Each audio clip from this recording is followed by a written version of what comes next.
Hello all. As most of you know, I don't have a lot of space, and so stuff I'm not using, projects that maybe have gone awry, or prototypes or other sorts of things that I'm not using, go into this area right here, and sometimes into these bags. And then as they fill up, I periodically will go through stuff, see what I might be able to use, maybe think of a new use for certain things, and stuff that is definitely not going to be used, well, then it's headed off to the recycling center. So here is the latest guillotine tool that I sell, and the reason I'm showing you this is to show you then the progression from prototype to prototype, from what works to what sort of works to the final product, and how I arrive at something like this.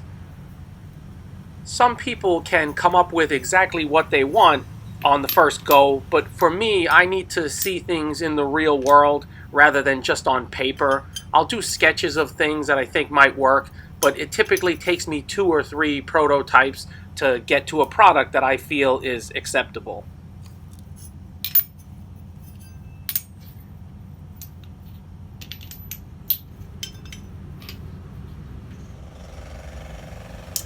So, digging through my piles of discarded scrap, I found this, which is my first prototype for a guillotine tool. And I had a couple of these. And so you can see like the basic idea, but this is pretty flimsy. The guides are just way too thin. But it'll work, but it's just not very sturdy. By the way, I apologize that you'll be hearing a jackhammer and also some chainsaws in the background. It's just a pretty noisy day, and actually it's always noisy here, and that's probably one of the main reasons why I can get away with my hammering.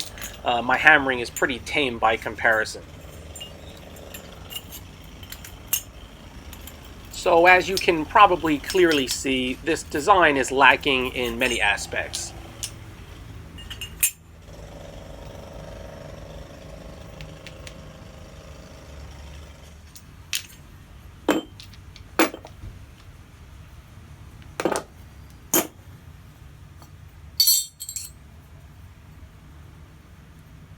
So this represents my second guillotine prototype.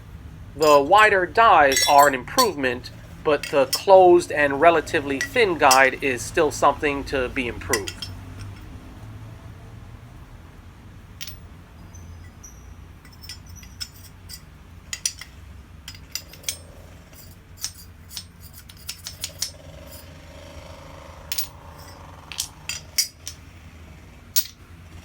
I'm not sure exactly what I was thinking with some of these dies.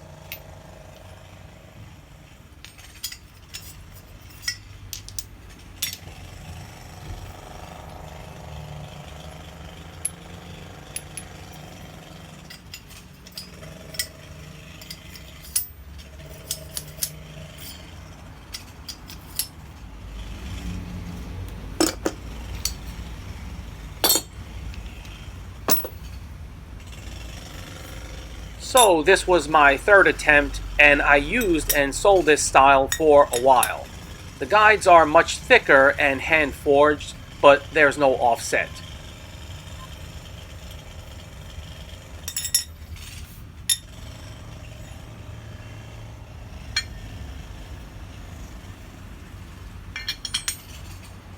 This is my first and only bending jig prototype, and now that I have this new one, there's no need for that prototype, though it still works.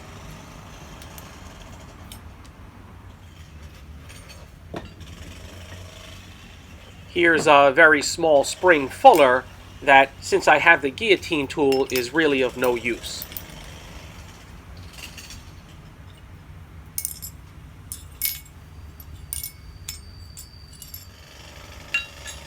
I don't know what the heck this is, but obviously I was trying to fuller from the top.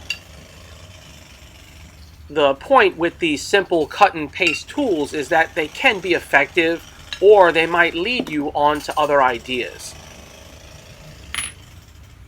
This really ridiculous tool is a top and bottom fuller.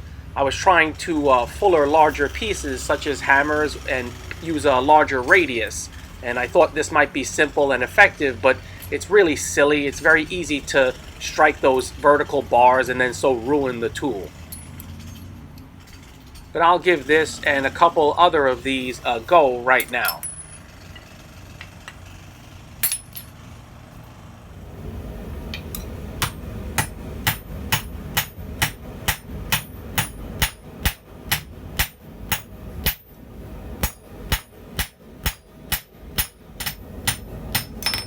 I want to thank 4 guys for their recent donations to the channel. They are Corey Backlund, Bruce Butcher, John Paul Shanklin, and Jerry S. Hodges. 非常感谢, much appreciated.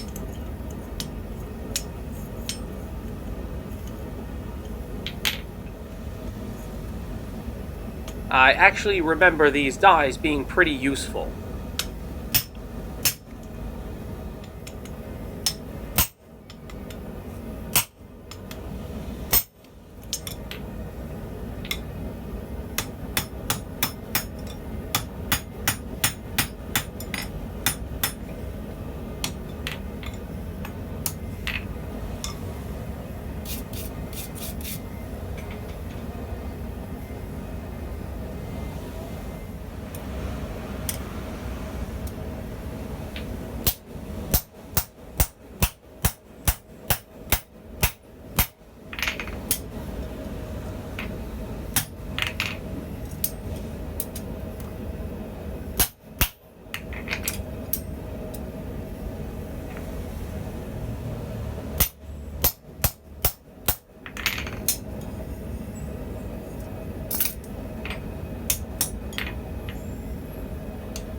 I don't remember giving these dies a fair chance.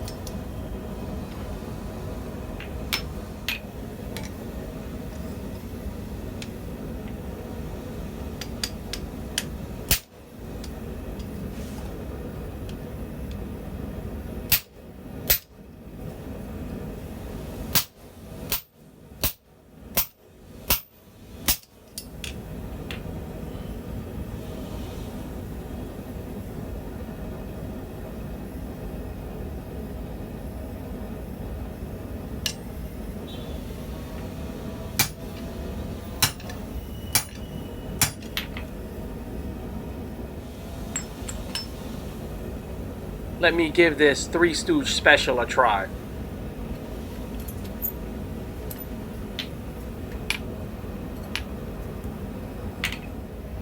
Maybe a couple of springs on the verticals would be a good idea.